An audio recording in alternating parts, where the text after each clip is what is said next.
Mini Stories. ఆదివారం ఉదయం అమ్మ పార్వతి వంటింట్లో నిలబడి నాటుకోడి పులుసు వండుతోంది. శ్రావణి అసలే వీకెండ్ కదా అని చుట్టపు చూపుగా ఊడిపడింది. అక్కడే ఆమె చేస్తున్న సహాయం శూన్యం.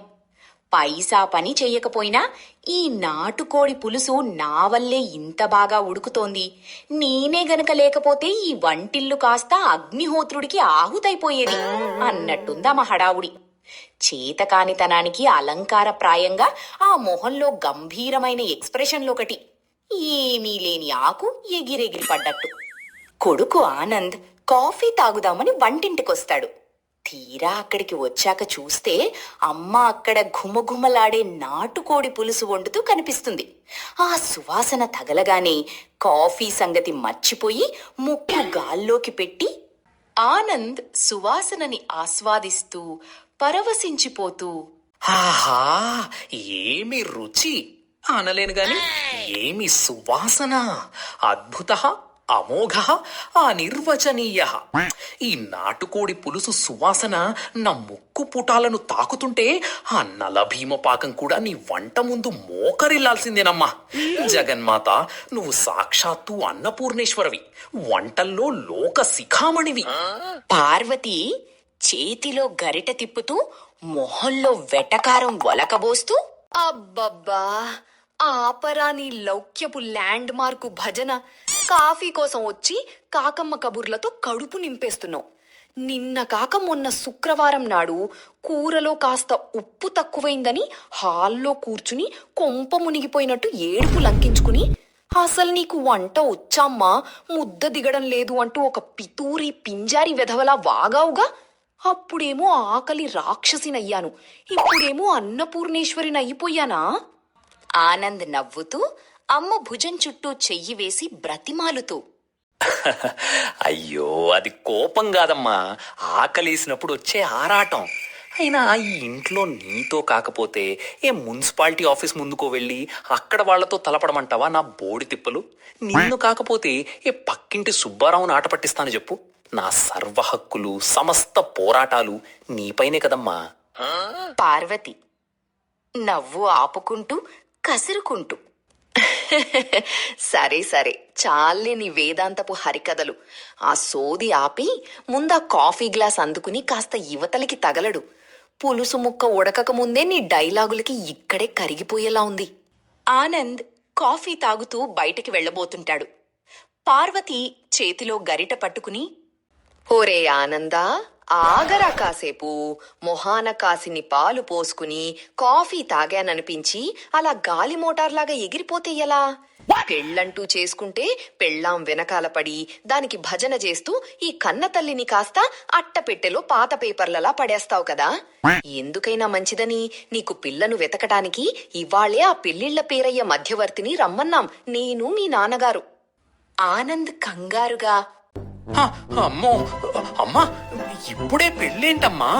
నాకిప్పుడే అంత తొందరేం రాలేదు, కాస్త టైం ఇవ్వు. పార్వతి కసిరి కొడుతూ, తొందర రాలేదా? ఏం, నీకు ముతక వయసొచ్చి ముసలాడివైపోయాక చేసుకుంటావా? వయసు 25 దాటి పడుచుతనం పరుగులెడుతోంది. ఇవాళ వెతకడం మొదలు పెడితే ఆ ముహూర్తాల ముసలయ్య మనకు నచ్చిన ముద్దుగుమ్మని పట్టుకొచ్చేసరికి 7 ఏడాది పడుతుంది. ఆనంద్, ఇది అన్యాయమమ్మా. నా ప్రమేయం లేకుండా మీరే నిర్ణయం చేస్తే ఎలా? ఇది పక్కా చీటింగ్. చీటింగా? చింతకాయ పచ్చడా? ఇందులో చీటింగ్ ఏం లేదు. ఇదే నీకు కరెక్ట్ టైం. అసలు విషయం చెప్పు. ఎవరినైనా లైన్లో పెట్టావా? ఎవరినైనా ప్రేమించావా ఏంటి? నిజం చెప్పేయ్, ఓ అల్ప సంతోషి. ఆనందు నెత్తి నోరు బాదుకుంటూ, నా మొహం, నన్నెవరు ప్రేమిస్తారమ్మా? అంత సీన్ లేదిక్కడ. పార్వతి వెటకారంగా గడుసుగా, అబ్బబ్బా, ఎంత అమాయక చక్రవర్తివిరా నువ్వు. నీ వయసున్న మిగతా వెధవల్ని చూడు, ఆల్రెడీ లవ్వులు గివ్వులు అని తిరిగేసి పెళ్లిళ్లు చేసేసుకుని పిల్లలకి తండ్రులైపోయి నాన్న అని పిలిపించుకుంటూ ఫాదర్స్ డే సెలబ్రేట్ చేసుకుంటున్నారు. నువ్వేమో నా కడుపున పుట్టిన అందాల ఆనందరావు అయ్యుండి ఒక్క ఒక్క పిల్లని పడేయలేకపోయావా?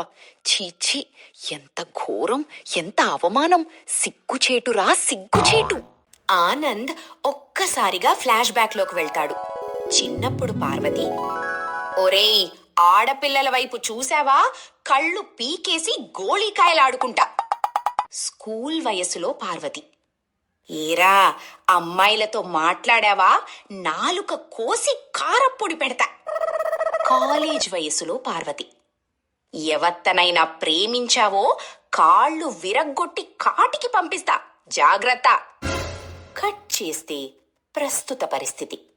ఆనంద్ నెత్తి పట్టుకుని, అద్భుతమమ్మా, అద్భుతం! నీ లౌక్యం చూస్తుంటే నా మత్తిపోతోంది. చిన్నప్పుడేమో అమ్మాయిల వైపు చూస్తే కళ్ళు పీకుతామన్నావు, కాస్త పెద్దయ్యాక మాట్లాడితే నాలుక కోస్తామన్నావు, కాలేజీకి వెళ్తే ప్రేమిస్తే కాళ్ళు విరగ్గొడతామన్నావు. నీ భయానికి లవ్ అనే పదానికి ఎల్బోర్డు తగిలించుకుని తిరిగాను. ఇప్పుడేమో ఎవ్వరిని ప్రేమించలేదా, సిగ్గుచేటు అంటూ సాంబార్లో కలపకుండా డైరెక్ట్ గా తిడుతున్నావు. అసలు నీ రూల్స్ కి, నీ రెగ్యులేషన్స్ కి నమస్కారం అమ్మా. నాకిక మాట్లాడటానికి మాటలు రావట్లేదు, తల తిరుగుతోంది. అక్కడే ఉన్న శ్రావణి ఇలా అంటుంది, అమ్మా, నేను ఎవరినైనా ప్రేమించనా? పార్వతి ఉగ్ర రూపంతో, ప్రేమించాలా? ప్రేమ దోమ, పిత్తల దొర మొహమా! ఆ ముక్క మళ్ళీ అన్నావంటే కాళ్ళు తెగ్గోసి చేతిలో పెడతా, నాలిక కోసి కాకులకేస్తా. రేపట్నుంచి నీ కాలేజీకి మంగళం. ఇంట్లోనే కూర్చోపెట్టి నీ గడుసుతనానికి తాళం వేస్తా, జాగ్రత్త. శ్రావణి మూతి తిప్పుతూ, ఇదేం అన్యాయమమ్మా! అన్నయ్య లవ్ చేస్తానంటే పర్మిషన్ ఇస్తావు, నాకొస్తే అంత కోపమా? పార్వతి వెటకారంగా, నీ అన్నయ్య సంగతి నాకు తెలీదా? వాడికి లవ్ చెయ్యమని లైసెన్స్ ఇచ్చినా ఏ పిల్లతోనూ మాట్లాడలేని దద్దమ్మవాడు. పైగా వాడికున్న ఆ తిక్క క్యారెక్టర్ చూసి ఏ పిల్ల వాడి మొహం వైపు కూడా చూడదు. ఆ నమ్మకం నాకుంది. కానీ నువ్వు, నిన్ను వదిలేస్తే మన కుటుంబానికి ఏం మాత్రం సెట్టవని ఎవడో ఒక దౌర్భాగ్యుణ్ణి, పనికిరాని వెధవని పట్టుకొస్తావు. అయినా నువ్వు ఇంకా చిన్న పిల్లవే శ్రావణి. మాకున్న ఒకే ఒక్క ఆడపిల్లవి. పెళ్ళయ్యాక నువ్వు ఎలాంటి కష్టాలు పడకూడదనే మా ఆరాటం. మేం ఎంతకాలం బతికి నీకు సపోర్టుగా ఉంటామో తెలీదు కదా. కాస్త బుద్ధి ఉపయోగించు, తెలివిగా ఉండు. నా కండిషన్ ఒక్కటే, నేను చెప్పిన అన్ని మంచి క్వాలిటీస్ ఉన్న ఒక యోగ్యుణ్ణి నా ముందు నిలబెట్టు, అప్పుడు ఆలోచిస్తా. అంతేగాని ఇప్పుడే ఎస్ చెప్పేసినట్టు గాల్లో తేలిపోకు. పార్వతి వెంటనే కొడుకు వైపు తిరిగి గొంతు మార్చి ముద్దుగా, ఓరే ఆనందరావు, చెప్పు నాన్న, నీకెలాంటి పిల్ల కావాలో చెప్పు. నీ పెళ్లి బాధ్యత మొత్తం నీ ఇష్టానికే వదిలేస్తున్నా. ఆనంద్, అదంతా నీ ఇష్టమమ్మా. నువ్వు ఏ కన్యకామణిని కాంక్షించి తీసుకొచ్చినా ఆ పిల్ల మెడలోని 3 ముళ్ళు వేసి మురిసిపోతా. మీ సెలక్షనే నా కలెక్షన్. పార్వతి, నువ్వేం కంగారు పడకు నా కన్నతండ్రి. నీ కోసం లోకంలోని బెస్ట్ పిల్లను వెతికి పట్టుకొస్తా. ఆనంద్ నవ్వుతూ వెటకారంగా, థ్యాంక్స్ అమ్మా, కానీ నువ్వు తెచ్చే ఆ పిల్ల ఎల్లమ్మో పుల్లమ్మో కాకుండా చూడు. అయినా నీలాంటి ఆండాళమ్మల్ని తీసుకొచ్చి నా నెత్తిని పెట్టకు ప్లీజ్, నా వల్ల కాదు మహాతల్లి. పార్వతి చేతిలో గరిటె ఊపుతూ, ఏరా అబ్బాయ్, లోకంలోనే బెస్ట్ పిల్లను తెస్తానంటే నా మీదే సామెతలు తిరగేస్తున్నావా? అయినా 25 ఏళ్లుగా 3 పూటలా ముక్కుకు తగలకుండా తిండి పెట్టి నిన్నింత అందాల ఆనందరావులా పెంచినందుకు నాకా మాత్రం గౌరవం దక్కాలిరా.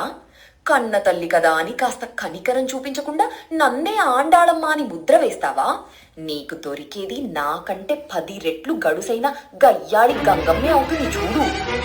ఆనంద్ నవ్వుతూ దండం పెట్టి,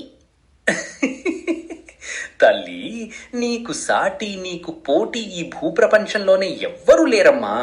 నువ్వు పెట్టిన తిండి వల్లే నాకు ఈ మాత్రం తిక్క తెగింపు వచ్చాయి. ఇక చాలే గాని ఆ పెళ్లిళ్ళ పేరయ్య గారు వచ్చే టైం అయింది, హాల్లోకి పద. కట్ చేస్తే కాసేపటి తర్వాత ఇల్లంతా హడావుడి. హాల్లో నాన్న సత్యనారాయణ, అమ్మ పార్వతి సోఫాలో కూర్చునుంటారు. మధ్యలో టేబుల్ మీద పెళ్లి సంబంధాల ఫోటోల కట్ట ఉంది. మధ్యవర్తి సుబ్బారావు ఒక చేతిలో పంచాంగం, ఇంకో చేతిలో ఫోటోల సంచి పట్టుకుని సీట్లో కుదురుగా కూర్చుని ఉత్సాహంగా ఫోటోలు చూపిస్తున్నాడు. ఆనంద్ పక్కన నిలబడి అమాయకంగా కాస్త విరక్తిగా చూస్తుంటాడు. తర్వాత ఏం జరుగుతుందో తెలుసుకోవాలనుకుంటున్నారా? ఇంకెందుకు ఆలస్యం, వెంటనే మా ఛానల్ని సబ్స్క్రైబ్ చేసుకోండి. అలాగే పక్కనే ఉన్న బెల్ ఐకాన్ని క్లిక్ చేయండి. వచ్చే ఎపిసోడ్లో మళ్ళీ కలుద్దాం. నమస్తే.